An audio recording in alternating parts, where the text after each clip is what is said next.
통통스. 자, 세 번째 영상 갑니다.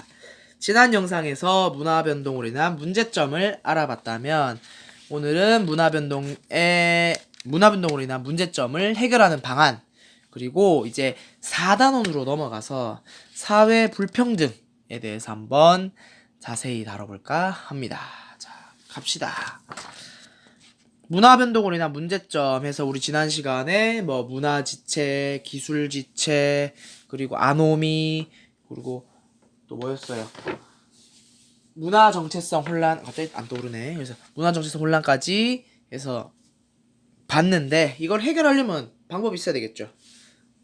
그래서 능동적 대처, 비판적 문화 수용, 그리고 문화 공존을 위한 노력, 문화에 걸맞는 규범 마련, 이런 게 있습니다.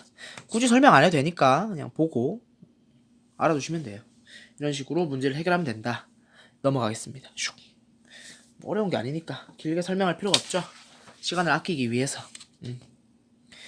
자, 드디어 4단원 이제 사회 불평등인데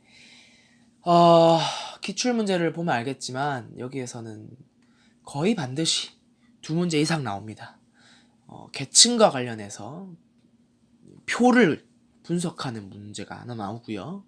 다음 사회 불평등 이론, 사회 불평등에 관한 관점, 요거에 대해서 또 한 문제가 나올 수 있어서 여기를 꼭 알아두고 가야 됩니다. 꼭 알아두고 가야 돼요. 자, 갑니다. 사회 불평등 현상의 의미, 원인, 영향인데 사실 사회 불평등에 대해서는 뭐 여러분들이 아는 그대로입니다. 그래서 의미는 부, 권력, 명예 등의 이런 사회적 자원이 희소성을 갖고 있죠. 희소성, 그렇죠? 사람들이 다 가지고 싶어하는 욕구에 비해선 그 양이 적잖아요, 그죠? 모두가 권력을 갖고 싶어하고 부를 갖고 싶어하고, 모두는 아니죠. 대부분의 사람들이 명예를 갖고 싶어하지만 그렇지 못하기 때문에 차등적으로 분배되어서 이것이 서열화되는 것이 바로 사회적 불평등이죠. 이것이 벌어지는 이유는 사회적 자원에 접근할 기회가 개인의 능력이나 업적의 기준에 따라서 차등적으로 분배되기 때문에 균등하게 분배되는 것이 아니라 누구는 많이 주고 누구는 적게 주고 누구는 아예 안 주고 이런 식으로 차등 분배가 되기 때문에 사회적 불평등이 발생한다라는 원인이고요. 사회적 불평등으로 인한 영향, 사회 구성원의 생활 양식, 가치관, 사고방식 전반에 걸쳐서 영향을 준다는 겁니다. 두 번째, 사회 구성원 간의 경쟁 유발로 효율성을 높일 수가 있다. 열심히 봐봐요. 개인의 능력이나 업적을 기준으로 내가 열심히 하거나 능력이 있어. 그러면 나에게 부나 권력이나 명예가 더 많이 올 수 있다는 거고, 그렇게 되면 내가 더 열심히 할 마음이 생기겠죠.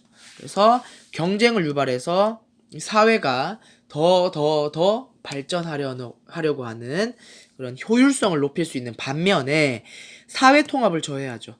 이게 차등적으로 분배되어 있으니까 사람들 간에 차이가 발생하는 거고, 그로 인해서 사람들이 하나로 뭉칠 수 있는 통합을 저해하는 요소가 됩니다. 그럼 이 사회 불평등 현상을 바라보는 관점을 볼 건데, 이거는 우리가 과거에 배웠어요. 그래서 어렵진 않습니다. 하지만 양이 좀 있으니까 표로 제가 정리를 했습니다. 봅시다. 짜잔. 조금만 올릴게요. 소리. 이걸 올리면 잘 보이겠지. 그렇지. 자, 어디서 많이 본 글자죠? 기능론과 갈등론. 여러분들이 아는 그 기능론과 갈등론이 맞습니다. 기능론은 사회 유기체설을 바탕으로 해서 각자의 기능을 수행해서 사회를 유지하고 질서를 지키자. 이런 게 기능론이었죠. 우리 배웠잖아요. 그죠? 문화에 대해서, 사회 문화에 대해서. 또 갈등론은 이 사회 문화를 보는 거시적 관점 중에서 사회는 지배 계급과 피지배 계급으로 나눠져 있고, 이로 인해서 상당히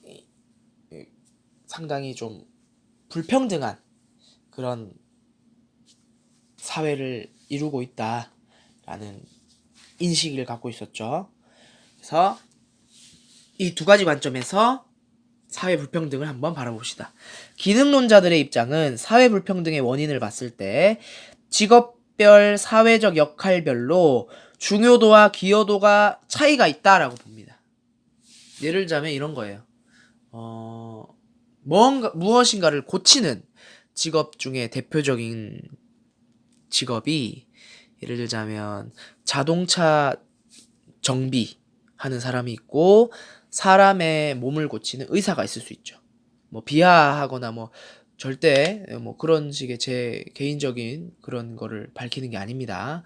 단순히 이제 예를 드는 거예요. 불편하더라도 좀 참아주세요.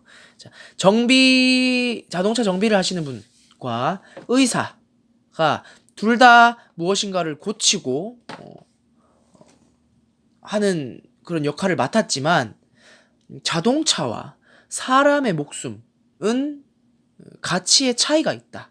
그렇기 때문에 의사가 더 중요한 역할을 하는 것이고 사회적인 기여도가 높아서 그들에겐 조금 더 많은 보상을 해야 한다. 누구보다 정비해 주시는 사람들보다 더 많은 보상을 해줘야 된다. 라는 인식을 가지고 있는 게 바로 기능론자들이라는 겁니다. 즉 차등 보상을 하는 것에 찬성을 하는 입장이죠. 그래서 사회는 그런 역할별로 기능이란다. 중요도나 기여도가 차이가 있기 때문에 차등 보상을 하게 되고 이 차등 보상으로 인해서 사회적 불평등이 발생한다라고 보는 것이 기능론입니다. 기능론자들의 입장이고요. 갈등론의 입장에서는 직업의 기능적 중요도는 사실 차이가 없다라고 보는 거예요. 정비하시는 분이나 의사 하시는 분이나 무엇을 하는 사람들이나 다 사회를 구성하는데 다 필요한 사람들이고 중요도를 따질 수는 없다. 다만 이 사회는 지배계급과 피지배계급으로 나누어져 있기 때문에 지배 집단이 자신들의 이익을 위해서 뭔가 사회 분배 구조를 만들어 놓았다는 거예요. 대표적으로 예를 들자면 뭐 정치인들 같은 경우엔 법이라는 것을 만들 수 있잖아요. 또는 법을 집행하거나 법을 가지고 판단할 수 있는 권한이 있습니다. 그럼 그 사람들은 자신의 권위를 지키기 위해서, 자신의 이익을 지키기 위해서 다른 사람들이 자기 위로 올라오지 못하게, 또는 아래 피지배계층들이 지배계급으로 올라오지 못하게 하기 위해서 법을 바꾸는 거예요. 또는 법을 새롭게 집행하는 겁니다. 그런 식으로 하면은 계속 자신은 이익 지배 집단이 될 수 있고 나머지는 피지배 집단이 될 수 있어서 자신의 이익을 누릴 수 있죠. 그런 식으로 분배 구조를 형성하여서 결국엔 사회적 불평등이 발생한다. 즉 사회적 불평등은 누구 때문에 일어난다? 지배 집단 때문에 일어난다. 라고 보는 것이 갈등론자들의 입장입니다. 전혀 새로운 말은 아니죠. 다 배웠었던 거기 때문에. 자, 그러면 가치 배분 방식에 대해서 한번 봅시다. 기능론자들은 개인의 노력이나 능력 등 사회 전체적으로 합의된 정당한 기준이 있어서 그에 따라서 가치가 배분된다. 라고 보는 반면에 갈등론은 사회 구성원 전체가 합의하지 않았고 기득권 집단이 결정한 배분 방식으로 가치가 배분된다라는 거죠. 그래서 좀 차이가 있다라는 거. 불평등이 가진 기능에 대해서 각자의 입장을 봅시다. 기능론은 개인의 성취 동기를 부여한다는 거예요. 차등 보상, 즉 사회적 불평등이 있으면 사람들이 조금 더 열심히 하려고 할 테고 그로 인해서 성취 동기를 부여하는 기능을 갖고 있다. 불평등이. 또 경쟁 유발로 효율성이 높아진다. 아까 전에 말했던 그 효율성인데 다들 열심히 하려고 하니까 사회가 발전하는 거예요. 그래서 이 불평등으로 인해서 효율성이 올라간다라는 거고 또 인재 적재적소 배치. 잘하는 사람이 차등 보상으로 더 많은 보상을 받게 되면은 결국에는 잘하는 인재라고 하죠. 잘하는 사람만 남게 돼서 결국에는 인재가 자신이 잘하는 역할을 맡게 되는 이런 적재적소 배치라는 기능을 갖게 되는 반면에 이러한 입장을 가진 기능론자의 입장과는 다르게 갈등론은 이 불평등으로 인해서 피지배 계층의 계층 상승이 억제된다.